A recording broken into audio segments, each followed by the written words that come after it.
Hello, hello, hello. So today we're going to do stoichiometry involving balanced equations. This is just that whole roadmap stuff that we did last year in honors chemistry. It's just a matter of learning your different conversions and what is possible. So the first step, if you'll go to the problem that you see in front of you in your notes, the first step is going to be to write down your given. So we're going to write the value. Please include the unit as well as the substance. Okay, if you don't do that, you will be marked off. So make sure you do that. You know you're going to be getting rid of grams, so we're going to put that on bottom, and we're going to be converting into moles. So we're going to put that on top. Notice I have the unit and I have the substance. Now I can plug in my numbers. So in every 1 mole of C4H10, I go to the periodic table and I add up my molar mass.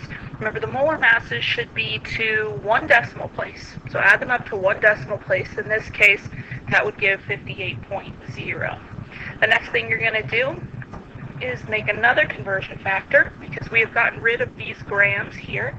Now we're in moles. So we're going to go from moles of C4H10 into moles of our unknown, which in this case is CO2. To do this step, we just use the coefficients from the balanced equation. So the coefficients in this case are an 8 for CO2 and a 2 for C4H10. Again, this cancels off that unit. Then you're going to draw another conversion factor. We're going to want to get rid of the unit of moles of CO2. And the problem asks us to solve for grams. So we're going to put grams of CO2 on top. For every 1 mole, there are 44.0 grams. Again, I added 1 carbon and 2 oxygens. But it gets rid of this unit, and we get an unrounded answer of 3.03, I believe 44 something or other. We're going to round to 3 sig figs, so we'll end up with 3.03 grams of CO2. Okay. For the second problem, they want to know how many grams of O2 will react from 1 gram of C4H10. So a similar problem, but we're converting into grams of O2 instead of CO2. So I'm going to put 1 gram of C4H10, unit of grams of C4H10 on bottom, moles of C4H10 on top. In every 1 mole, we found the molar mass to be 58.0. Cancels the gram unit out. I'm going to put moles of C4H10 on bottom. On top, we're converting into moles of O2. Again, the only way to go from one substance to another is via the mole-to-mole step. So O2's coefficient is a 13, C4H10's is a 2. So that's going to cancel off like that. And then we're going to put moles of O2 on bottom and grams of O2 on top. So in every 1 mole, there are 32.0 grams. If we go ahead and calculate that, round it to 3 sig figs, we get 3.59 grams of O2. For C, we are starting this time in molecules, and we are trying to figure out molecules. But again, looking at the roadmap, it's still the same basic idea. Start with whatever you're given, convert it into moles. Go from moles to moles of your unknown, and then go from moles of the unknown into your molecules. So I'm going to do 4.23 times 10 to the 22nd molecules of O2. So on the bottom is going to be molecules of O2, and I need to convert that into moles of O2. In every 1 mole, there are 6.02 times 10 to the 23rd molecules. You need to have that number memorized. That will get rid of molecules.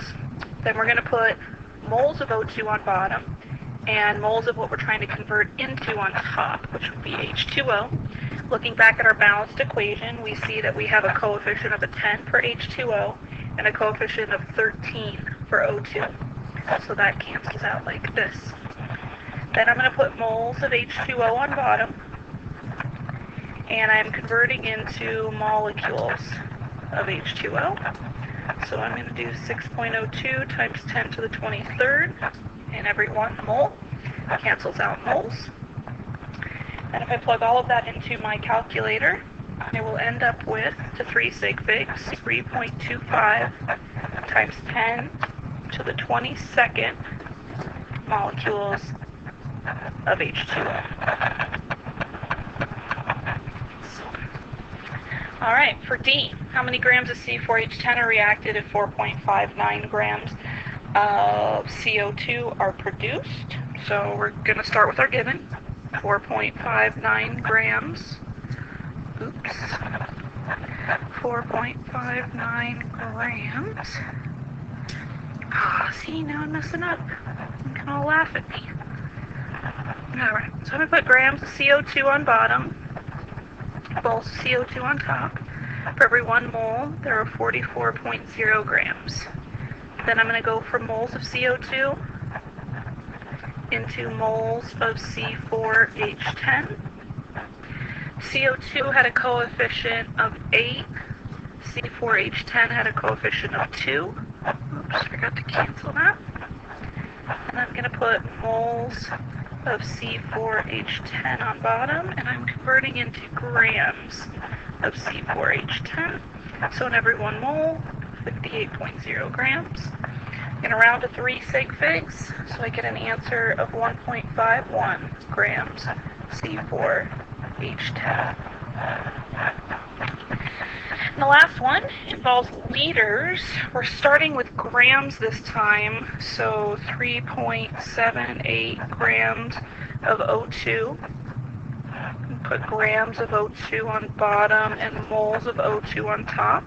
In every 1 mole, there are 32.0 grams. That cancels my gram unit out. Then for every, we'll put moles of O2 on bottom, and I'm converting into moles of CO2. For CO2, the coefficient is 13, and for O2, the coefficient, the O2 coefficient is 13. The CO2 coefficient is 8. Silly me. Okay, got that fixed. That cancels the moles out there, and then I'm going to put moles of CO2 on bottom, and this time liters of CO2 on top. Now we can only use this conversion if we're talking about gases, but in this case carbon dioxide is a gas. Any 1 mole of any gas is 22.4 liters. Again, that only works for gases. So when we go ahead and calculate this, plugging all of those values into our calculator and rounding to 3 sig figs, I'm going to get 1.63 liters of CO2. Okay, so go ahead and take a look through these, do your homework problems, and let me know if you have any questions on this type of problem.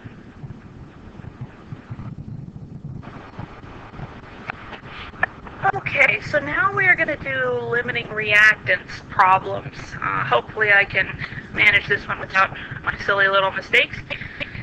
You should read through your notes. If you haven't done so already, pause this and go back and read through your notes. But the main idea of limiting reactants is that you've been given amounts of more than one of your substances. And if you've been given amounts of more than one, you have to figure out which one's going to run out. You know, if you have an unlimited supply of sandwich bread, but only have 4 pieces of ham, you're not going to be able to make an unlimited amount of sandwiches. The bread is going to be there forever, but you're going to run out of ham. So it's the same idea when we're talking about limiting reactants. So if you take a look at the first problem, it's asking us to figure out what the limiting reactant is when we have 3.4 grams of SO2, which is a reactant, reacting with 4.5 grams of O2, which is another reactant, and they tell you that you have plenty of water. So it's not going to be the water. Whenever you're given information about more than one reactant, like we have in this problem, you have to do limiting reactant. And what limiting reactant means is take both of the initial values separately and do a stoichiometry problem and figure out how much product forms from them.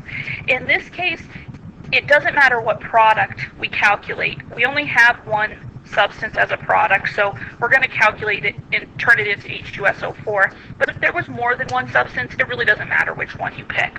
So I'm going to start by doing my 3.4 grams of SO2 and convert this first into moles. The molar mass of SO2 is 64.1. Remember, 1 decimal place always. That cancels grams out. Then I'm going to put moles of SO2 on bottom and moles of what I am trying to calculate, which is going to be H2SO4. We're going to see which one of these reactants individually is the one that's responsible for running out. So for our coefficients here, you have a 2 for SO2 and a 2 for H2SO4. That gets rid of moles. Then I'm going to put moles of H2SO4 on bottom, and I'm going to calculate grams. It didn't have to be grams. It could have been molecules or liters. As long as I was consistent in my two stoichiometry problems, it doesn't really matter. So for 1 mole, we have 98.1 grams when we add that up. If I round it to 6 figs from that unrounded answer, I'm going to get 5.2 grams of H2SO4. So according to the 3.4 grams of SO2, I can make 5.2 grams of H2SO4. So I'm going to have to do the second one and figure out which one's right. The second one is going to be 4.5 grams of O2 to start with. I'm going to put grams of O2 on bottom, moles of O2 on top. For every 1 mole, there are 32.0 grams. Cancels grams out. Put moles of O2 on bottom, and I'm once again converting into the same substance, H2SO4. So there's a 2 for H2SO4, and for O2 there is a 1. Cancels that out. I'm going to put moles of O2 on bottom, and I'm going to go into grams of H. There it is, H2SO4 on bottom, and I'm going to be converting into grams of H2SO4. So for every 1 mole, again, 98.1 grams. When I multiply that out and round it to sig figs, I get 28 grams of H2SO4. So according to the SO2, I can make 5.2 grams of product. According to the O2, I can make 28 grams of product. This is the right answer, that I can make 5.2 grams of H2SO4, because once we make that 5.2 grams of H2SO4, all of the SO2 will be gone, and I will not be able to continue to make it. If I had unlimited SO2, then I could have made this 28 grams of H2SO4 from the O2, but we're going to run out of SO2. So in this problem, they asked you what the limiting reactant is. So you need to say that the limiting reactant is SO2. And that math work is what supports that. If they had asked you how many grams of H2SO4 could have formed, then your answer would have been 5.2 grams of H2SO4. Now that problem is a little too easy, in my opinion, because it tells you that it's a limiting reactant. In number 2, it doesn't tell you it's a limiting reactant, but the reason why you know it is a limiting reactant is because you have been given pieces of information about 2 different reactants. Whenever that's the case, you have to calculate and figure out which one is the limiting. So we're going to go ahead and again do 2 separate problems to determine this. I'm going to start with the 3.2 grams of SO2 and convert that into moles of SO2 and ultimately into grams of H2SO4. So for every 1 mole is 64.1 grams for SO2. And then I'm going to put moles of SO2 on bottom and moles of H2SO4 on top. So every 2 moles is 2 moles. And then I'm going to put moles of H2SO4 on bottom, and again grams of H2SO4 on top. So for every 1 mole, 98.1 grams. Cancels that out. When I put that in my calculator and round to my 2 sig figs, I get 4.9 grams of H2SO4. So if that's the limiting reactant, that will be my answer. I have to also take the 13.4 grams of O2 and do the same.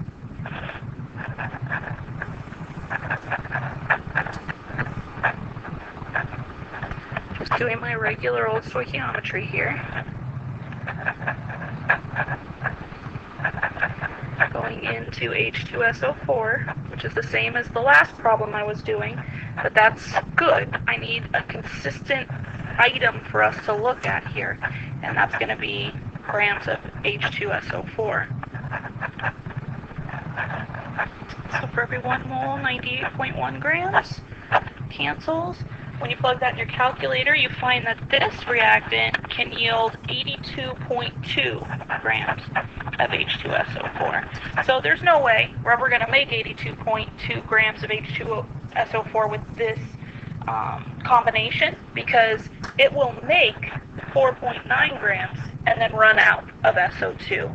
So your answer to this problem is 4.9 grams of H2SO4. The limiting reactant was SO2. It didn't ask what the limiting reactant was, but we know that that's the case. Now for part B, it's asking you to figure out how many grams of excess reactant are present after the reaction. You know that you are going to use all of the SO2 that's present, all 3.2 grams. So the easiest to me, there's multiple ways to do this, but the easiest to me would be to take the 3.2 grams of SO2 and convert that into grams of O2 and figure out how many grams of O2 we're going to actually use. We have 13.4, but we're not going to use them all. We know that from what we just calculated. So I'm going to do grams of SO2 and moles of SO2, convert here. So this is 64.1. And then I'm going to go from moles of SO2 into moles of O2. Again, I'm converting into my excess reactant so I can figure out how much I actually need. So that gets rid of that unit. And then I'm going to do moles of O2 on bottom and grams of O2 on top. So 32.0, calculate that out. We end up with 0.80 grams of O2. And this is how much is going to be used. Now that's not your answer, because it says how many grams of excess is there. So we want to know how much is left over. So the problem told us we started with 13.4 grams initially. We're going to lose 0.8 grams. So that's going to give us an answer of 12.6 grams of O2 left over. Again, that's what we were trying to find, is how much was going to be excess. All right, so take a look through those, try those practice problems, let me know if you need anything.